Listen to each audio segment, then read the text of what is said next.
गुप्त नवरात्रों के अंदर हमने जितनी साधना करते हैं, सिद्धियां करते हैं, वो हमारी गुप्त साधनाएं जल्दी हमारे को फलीभूत हो जाती हैं। जय श्री राम, जय माता दी, बालाजी महाराज की जय। जो आज मैं एक विषय लेके आई हूँ, गुप्त नवरात्रों की साधना के बारे में जानकारी है। मेरे पास में कई बार काफ़ी लोगों का सवाल आ रहा था और ये सवाल लाइव के माध्यम से भी था और व्हाट्सएप के माध्यम से भी था कि जी हम गुप्त नवरात्रों में किन चीज़ की साधना कर सकते हैं जिनसे हमारा समय भी थोड़ा लगे और सिद्धि भी हमारे को जल्दी मिले। कुछ मेरे से जो चालीसा की सिद्धि के बारे में जानकारी लेना चाह रहे थे कि हाँ, हम हनुमान चालीसा सिद्ध कर सकते हैं या दुर्गा चालीसा सिद्ध कर सकते हैं क्या, या फिर माँ काली की चालीसा सिद्ध कर सकते हैं क्या, या अन्य कोई स्तोत्र का पाठ भी हम सिद्ध कर सकते हैं क्या गुप्त नवरात्रों के अंदर। तो ये चीज़ सिद्ध हो सकती है नवरात्रों के अंदर में।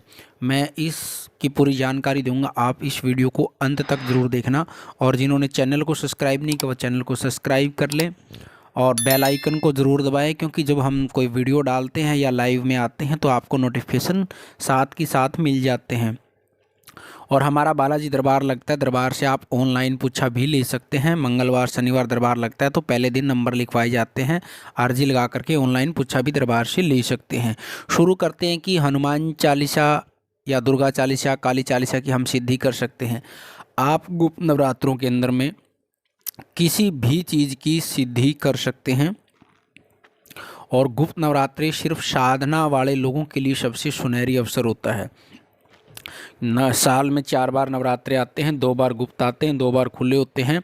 तो गुप्त नवरात्रों के अंदर हमने जितनी साधना करते हैं, सिद्धियां करते हैं, वो हमारी गुप्त साधनाएं जल्दी हमारे को फलीभूत हो जाती हैं। और इसके अंदर साधना का जो हमारा नियम रहता है, हमने क्या क्या करना चाहिए, कैसे करनी चाहिए। सबसे पहले तो हम यदि गुरु सानिध्य के अंदर हैं तो गुरु की शरणागत ही हमने सब मंत्रों की सिद्धि है या फिर कोई स्तोत्र की है, चालीसा की है, स्तुति की है, तो हमने गुरु मंत्र के अधीन ही सारी चीज़ों का हमने सिद्ध साधना करनी चाहिए। दूसरा, यदि आपके पास कोई गुरु नहीं है तो आप फिर भी इन चीज़ों की सिद्धि कर सकते हैं। और लेकिन कुछ जो शावर मंत्र होते हैं, कुछ तंत्र के मंत्र होते हैं, उनके लिए कुछ मंत्र होते हैं, गुरु की आवश्यकता होती है। लेकिन बिना गुरु के आप जानकारी लेकर भी उन चीज़ों को सिद्ध कर सकते हैं। और अब आ जाते हैं चालीसा। चालीसा आप जैसे माँ दुर्गा की चालीसा पढ़ना चाहते हैं तो आपका भाव है कि हमने सिद्ध करनी है, तो सिद्धि के लिए तो इसमें कम से कम 108 दुर्गा चालीसा आपने रोज़ पढ़नी पड़ेगी, 9 दिन लगातार तक।